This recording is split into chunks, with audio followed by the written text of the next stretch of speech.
Salam selamat Safety semua, jumpa lagi bersama gua di channel Agung K3ko. Kita kali ini akan bermain tebak-tebakan lagi, tebak-tebakan bahaya. Sebelum kita melakukan tebak-tebakan bahaya, jangan lupa untuk di subscribe channelnya, di like konten videonya, kemudian juga di komen untuk berdiskusi lebih lanjut. Safety semua pasti sudah nonton ya untuk video tebak-tebakan bahaya yang pertama. Ya, kalau belum nonton bisa diklik di link di bawah ini. Nah, kita juga akan melanjutkan permainan tebak-tebakan bahaya. Permainan tebak-tebakan bahaya ini sangat penting untuk mengasah skill kita dalam melakukan identifikasi bahaya.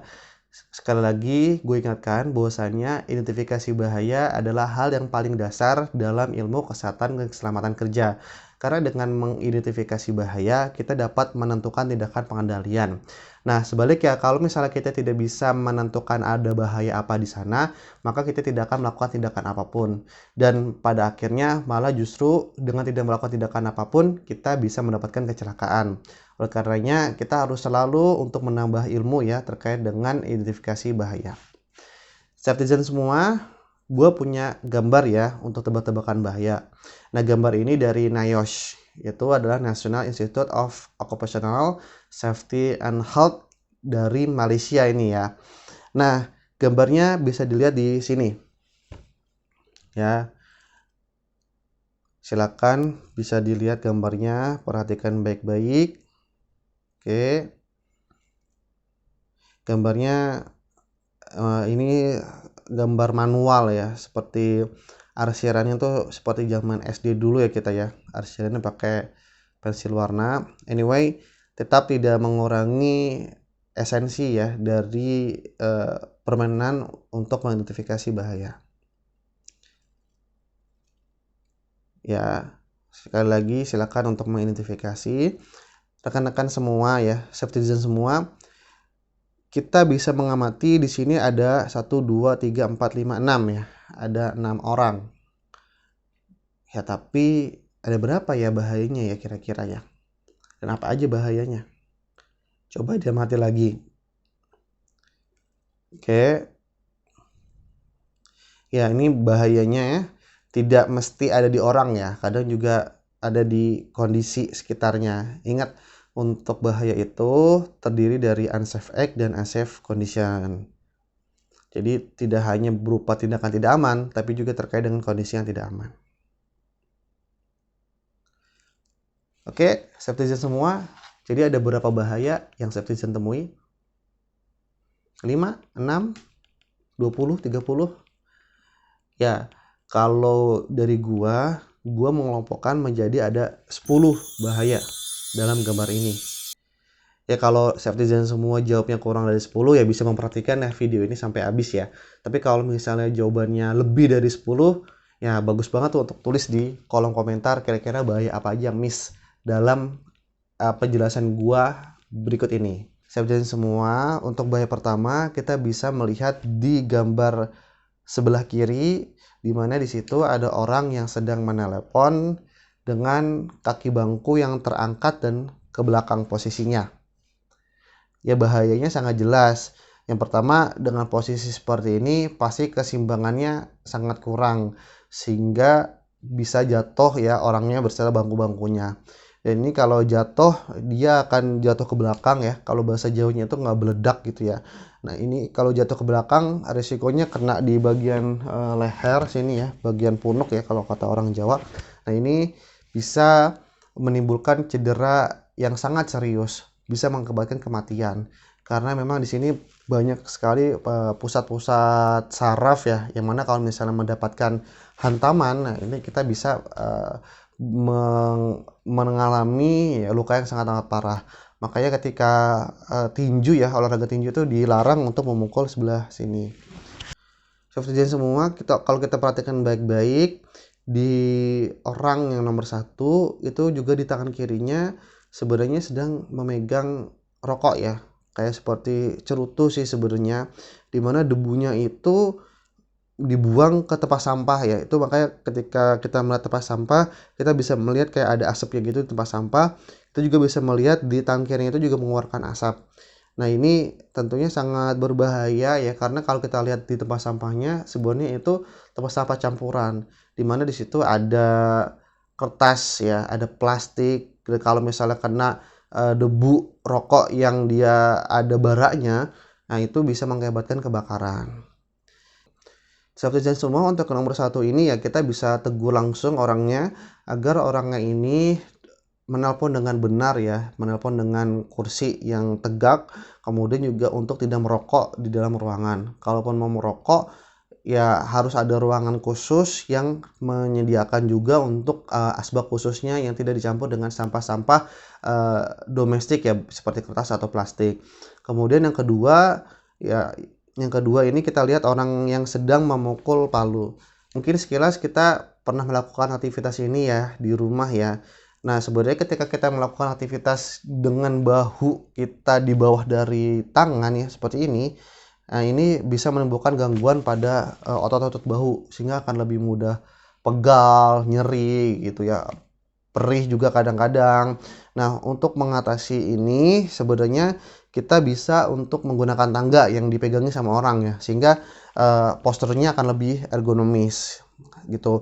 Atau bisa juga kita mungkin jangan terlalu tinggi ya, jadi cukup setinggi kita aja untuk kita palu seperti ini gitu. Nah, kemudian juga kita lihat ini yang nomor 2, memalunya seperti dengan menggunakan apa ya, menggunakan botol ya. Nah, ini juga tidak ergonomis karena nanti tekanan yang diberikan itu sangat besar untuk memalu gitu. Bisa dibayangkan ada botol plastik gitu misalnya digunakan untuk memalu, itu pasti tenaganya lebih besar yang keluar dibanding ketika kita menggunakan palu yang memang didesain untuk memalu ya, memalu paku ya.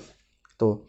Nah, lanjut ke nomor 3. Nomor 3 ini kita bisa lihat ada orang yang sedang mengangkut berkas-berkas, kardus, dan kita lihat juga pandangannya ini ke arah yang nomor 2. Ya bisa disimpulkan yang nomor 3 ini dia pandangannya selain terhalang, dia juga nggak fokus terhadap jalannya sehingga berisiko jatuh. Nah, safety semua untuk nomor 3 ini akan lebih baik jikalau menggunakan troli. Dan juga kita juga bisa melihat ya dengan lebih teliti lagi, sebenarnya di depan yang nomor 3 itu ada laci yang terbuka. Nah, ini kalau nggak ditangani lebih lanjut ya, ini tinggal tunggu waktu aja si yang nomor 3 ini, orang nomor 3 bisa jatuh ya, bisa tersandung gitu. Dan kalau udah tersandung ya bisa paling parahnya ya bisa patah ya tangannya ya karena ketiban dirinya sendiri gitu. Maka ya ketika kita membuka laci ya pastikan segera menutupnya, jangan sampai tindakan kita itu membuat orang lain celaka. Kemudian kita lihat yang di nomor 4 ada orang yang mengangkat barang dengan posisi membungkuk. Nah, ini sekali lagi posisi membungkuk seperti ini bukanlah merupakan sebuah posisi yang ergonomis. Akan lebih baik ketika kita mengangkat dengan posisi tulang belakang yang lurus. Ya, dalam hal ini kita mengangkat dalam posisi yang jongkok ya, jongkok, kemudian kita angkat barang sehingga kita akan lebih aman terhadap resiko low back pain. Diperhatikan lagi secara detail juga di nomor 4, kita bisa melihat ada sebuah pintu emergency yang mana di situ ada tulisan ya exit di atasnya. Kemudian sebenarnya sih ya kita anggap aja dia sudah dicat merah ya. Itu bagus karena memang pintu emergency itu seharusnya juga dicat dengan merah. Kemudian juga sebenarnya tidak terhalang ya, jadi tidak terhalang, hanya ada aktivitas nomor 4 yang pasti dia akan segera pergi dari pintu emergency itu. Nah, tapi yang perlu jadi concern ini adalah pintu emergency ini kok dia punya slot ya, punya slot kunci. Nah, ini menjadi pertanyaan gitu, kenapa pintu emergency harus di slot kunci? Apakah pintu emergency ini sering dipakai untuk kegiatan yang bukan merupakan sebuah evakuasi, atau jangan-jangan pintu emergency ini bisa diakses dari luar untuk masuk ke dalam gitu. Jadi untuk keamanan ya mendingan dikunci aja. Nah, tentunya pintu emergency yang seperti itu tidak bagus ya. Pintu emergency itu ditujukan ya untuk melakukan evakuasi sehingga harus senantiasa siap dalam kondisi apapun. Pintu emergency itu tidak boleh dikunci dari dalam, tapi dari luar itu tidak boleh terbuka gitu. Jadi hanya bisa didorong terbuka dari dalam. Itu banyak kok pintu-pintu emergency seperti itu. Dan lebih baik lagi jikalau pintu emergency itu memiliki fire rating 2 jam ya, sehingga pintu emergency ini ketika ada kebakaran benar-benar kokoh ya, tidak menjadi sebuah bahaya baru bagi para karyawan yang melakukan tindakan evakuasi. Kita lanjutkan ke nomor 5. Nomor 5 ini ada seorang ibu yang sedang mengambil barang. Nah, sekali lagi ini seperti nomor 2 ya sebenarnya ya. Jadi dia ada postur tidak ergonomis di situ, di mana lengannya itu di atas bahu. Nah, kemudian juga dia menggunakan hak tinggi dan dia berjinjit. Nah, ini ada risiko terjatuh ya. Ditambah juga dia sebenarnya menggunakan landasan di kakinya ya untuk menjangkau tempat yang lebih tinggi. Nah, akan lebih baik jikalau dia meminta tolong kepada orang gitu. Inilah pentingnya komunikasi gitu. Dengan komunikasi kita juga bisa untuk mengendalikan bahaya. Bisa aja kita minta tolong ke bapak atau emasnya di situ ya. Tolong dong ambilkan barang ini gitu. Kemudian dia bisa mengambil tangga ya, kemudian naik ke atas dan ibunya memegang tangga itu agar jangan sampai tangganya itu jatuh ya atau terpleset gitu. Ya. Kemudian juga untuk terkait dengan kerapihannya ya 5R-nya ini juga harus diperhatikan dengan baik. Karena lemari yang si ibu ini ngambil barang, kita bisa lihat ini dalamnya sangat berantakan ya. Itu bahkan nggak bisa ditutup. Kemudian juga ini saking gak muatnya sampai ditaruh di atas. Nah, akan lebih baik kalau kita melakukan 5R. Yang pertama ya melakukan sortir ya, pemisahan apa yang barang penting dan apa yang barang tidak penting. Barang yang penting masih bisa kita simpan, itu barang tidak penting bisa kita buang. Sehingga lemari ini bisa menjadi lebih muat ya, dan ibu ini tidak perlu untuk ngambil di tempat yang tinggi. Nah, melalui 5R kita juga bisa meletakkan barang-barang yang sering diambil itu di tempat yang lebih mudah untuk kita ambil gitu. Jadi ya si ibu atau siapapun pekerja itu akan lebih aman ya dalam mengambil barang-barang tersebut. Kemudian yang keenam, kita bisa lihat ini yang keenam sebenarnya sedang melakukan pemotong ya. Sedang melakukan pemotongan ya, pekerja nomor 6 ini dia ketika melakukan pemotongan itu tidak menggunakan sarung tangan. Nah, risikonya adalah dia bisa tergores atau terpotong gitu ya. Ya menurut saya sih lebih aman kalau dia menggunakan gunting ya. Ya guntingnya tentu yang ujungnya tumpul sehingga kalau misalnya ketusuk juga tidak bisa melukai orang gitu. Tapi dia tetap untuk mudah memotong gitu. Nah, lagi pula untuk gunting itu kan sisi pemotongnya ada di dalam gitu. Kalau cutter kan dia bisa sisi pemotongnya kan di luar ya, sehingga lebih sulit untuk dikendalikan. Nah, tapi kalau gunting ini kan kalau melukai orang ini agak sulit ya, karena kan sisinya di dalam. Misalnya gunting nih, ini kan di dalam gini. Nah, jadi kalau mau kita nggak sengaja nih misalnya kegores gunting itu susah juga gitu. Kalau misalnya tangan kita masukin kita potong ya, ini ada masalah sama motorik kita gitu. Pasti kalau misalnya kita masukin tangan ke gunting ini pasti sengaja. Nah, tapi kalau misalnya si cutter ya, kalau misalnya cutter kita karena dia sisi tajamnya ada di luar gitu, bisa jadi kita gores tangan kita dalam kondisi yang tidak sengaja. Seperti semua itu 6 bahaya yang memang ada pada interaksi antara orang dengan tempat kerjanya. Yaitu bisa disebut dengan unsafe act ya. Nah, kita juga melihat lebih jauh dari gambar ini, kita melihat ke unsafe condition-nya. Kita bisa lihat di nomor 7, citizen semua. Di sini kita bisa melihat ada kabel telepon yang dia dipasang melintang ya. Melintang diagonal seperti ini. Nah, ini sebenarnya berisiko slip, trip, fall atau terjatuh, terpleset, tersandung. Nah, akan lebih baik kalau misalnya kabel telepon ini dipasang di bawah ya, di bawah gitu, kemudian langsung masuk ke atas ke meja, atau kita bisa pasang karpet gitu, bisa pasang karpet sehingga tidak perlu ada kabel telepon yang keluar gitu, yang bisa membuat orang menjadi tersandung ya. Kemudian juga kita bisa lihat di nomor 7 itu ada sebuah apar yang dekat pot bunga. Nah, ini aparnya ya pasti tidak betul ya peletakannya, karena untuk peletakan apar kan harus di tempat yang tidak terhalang, kemudian juga minimum 15 meter ya jarak antar apar, kemudian juga dipasang ya ketinggian kita ngambil gitu, jadi tidak bisa ditaruh di lantai juga. Nah, kemudian juga untuk warna aparnya ini ya, ini jangan dikasih warna biru ya. Kalau warna apar ini sebagaimana kode pada standar internasional, harusnya apar ini dicat warna merah gitu. Karena memang untuk yang terkait dengan kebakaran itu kode warnanya adalah kode merah. Lanjut, safety design semua. Untuk nomor 8, ya ini adalah unsafe condition selanjutnya. Kita bisa melihat di sini ada AC ya. Ada AC di mana dia itu kabel powernya dicolok malah ke stop kontak.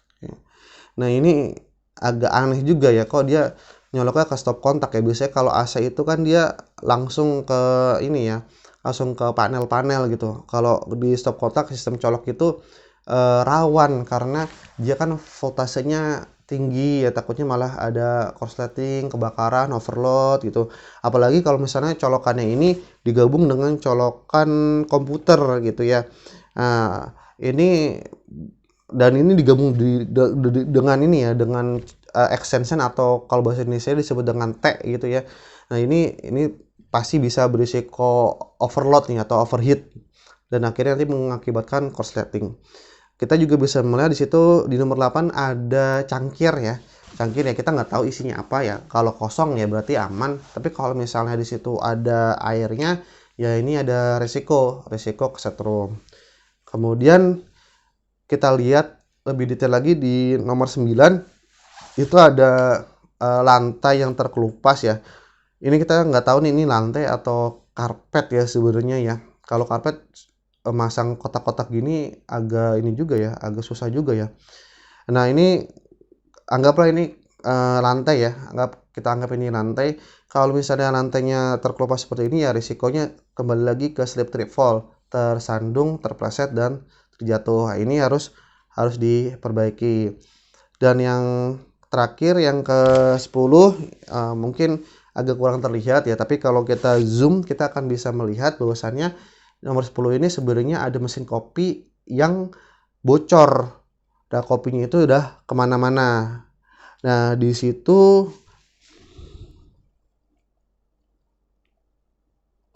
ya ada mesin kopi yang bocor dan kopi itu kemana-mana. Dan kopinya itu adalah kopi panas ya, tentunya kalau kena kulit orang ya bisa mengakibatkan luka bakar ya. Ya meskipun kita nggak tahu ya suhunya berapa, tapi kalau di sini ilustrasi gambarnya dia sudah sampai ada asapnya gitu, ya kita asumsikan ini panas dan bisa mengakibatkan luka bakar. Safety design semua, jadi itu adalah 10 bahaya dalam gambar yang ada dari NIOSH. Kalau safety design, berapa bahaya yang Anda temui? Ya silakan komen aja. Jangan lupa untuk terus subscribe channel ini dan juga untuk like video ini agar bisa memberikan lebih banyak manfaat untuk safety design. Gua Agung K3ku, salam selamat.